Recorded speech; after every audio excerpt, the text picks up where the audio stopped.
Hugh Hewitt, MSNBC political analyst, host of the Hugh Hewitt Show on Salem Radio Networks, and David Corn, MSNBC political analyst and Washington bureau chief at Mother Jones. So, Hugh, this claim from Devin Nunes here, he also held a press conference at the White House. We talked to Jackie Spears. She's a Democrat on the House Intelligence Committee. She says he did not tell Democrats about this information that he says he's discovered, that he should have, that he shouldn't have given this press conference at the White House. Do you think there was value in what the chairman said publicly today?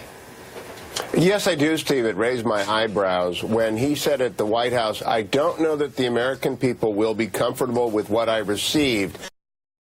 I think he was talking about, I have to gather from the intimation there, that legitimately gathered intelligence was repurposed somehow, and that the wrong people got their hands on it and may have used it for the wrong purposes. And that, of course, brings to mind Nixon-era manipulation of domestic agencies, both counterintelligence and the Bureau. I don't know that that's what happened, but that sure was what was intimated today. David Corn, your reaction. You're shaking your head.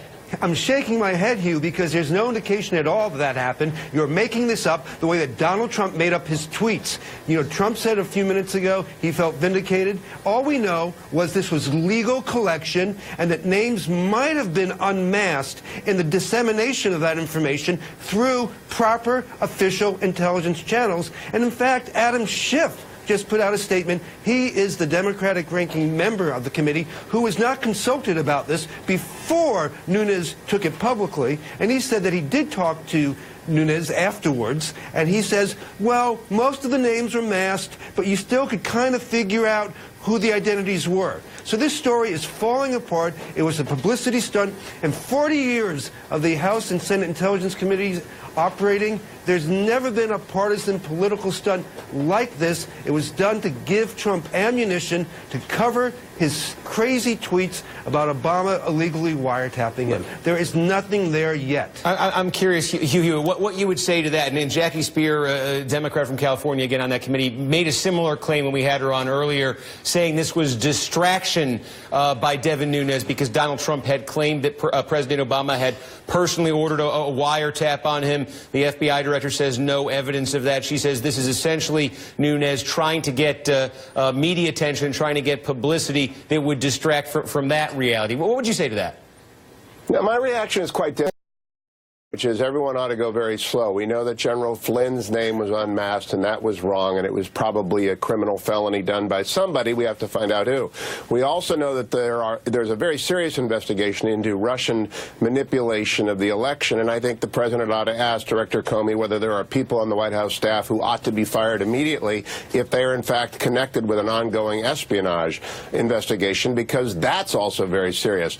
But what I heard the chairman say is that he believes the American people will not be comfortable with this. And if names were unmasked, I go back to 30 years ago when I was in the counterintelligence division at Justice, at the White House, and at the OPM.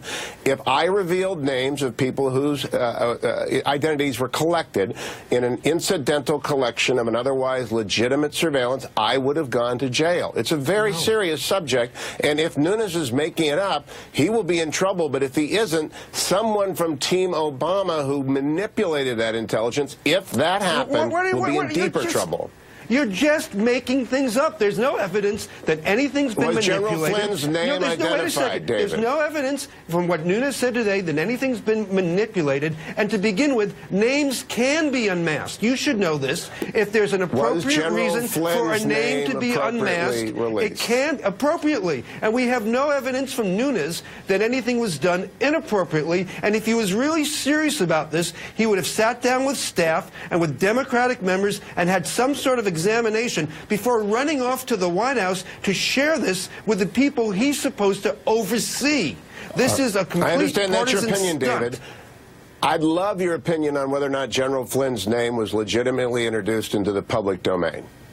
That was a leak. That happens all the time. How many Benghazi leaks were there? I didn't see you getting so upset about this. All right. You know, leaks. We can all say leaks are wrong. I think we've expressed both perspectives on this. I want to make sure we get to health care, though, because, again, this is a major legislative test here for the Trump administration in its early days. They are scrambling to get those Republican votes. Our math says they still have a ways to go. The House Speaker, Paul Ryan, said he's confident. Take a listen to what he had to say earlier today. If you get to tomorrow night and you feel like you don't have the votes, will you postpone it?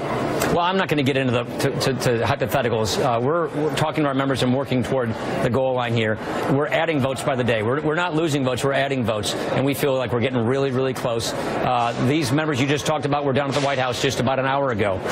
We have a president and a vice president and a team that are leaning into this, working with these members, talking with people, helping broker compromises that are, quite frankly, very constructive, that improve the bill and make good refinements to the bill to make it even better. We just want to make sure that we keep the consensus so that we can actually pass the bill, and that when we pass the bill here in the House, it can be brought up for a vote in the Senate and not filibustered. And so that's the key balance that we have to maintain while we go through this process. Hugh, I'm curious how much weight you think the pragmatic political arguments that Republican members on the fence are going to be hearing over the next 24 hours will have. The White House saying, hey, look, the health of the presidency depends on this passing. The House Speaker saying, hey, our agenda, our bigger agenda depends on showing we can do this. Will that hold weight with Republican members?